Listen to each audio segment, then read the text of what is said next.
Ito mga loves, sa mga naghanap ng uhukay.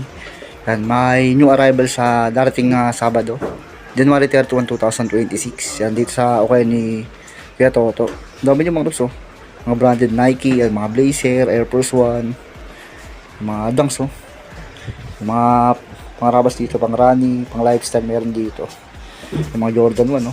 Dito marami mga Jordan 4. Jordan 4, mga Jordan 1, no?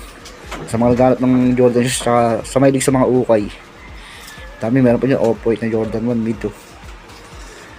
Yung mga Jumpman, off-white. May Jordan 5 tayo dyan, no? Yung mga basketball shoes, yung mga Lebron, KD. Meron pa dyan mga Nike Flight, Stephen Curry, mga tops, oh. Tapos meron pa dito sa ilalim. Yan. Ito, babagsak to sa Maligaya Market. Yung mga new arrival na to. Ano, KD. Solid yung colorway. Yan, mga Lebron, no? Yan, abangan nyo.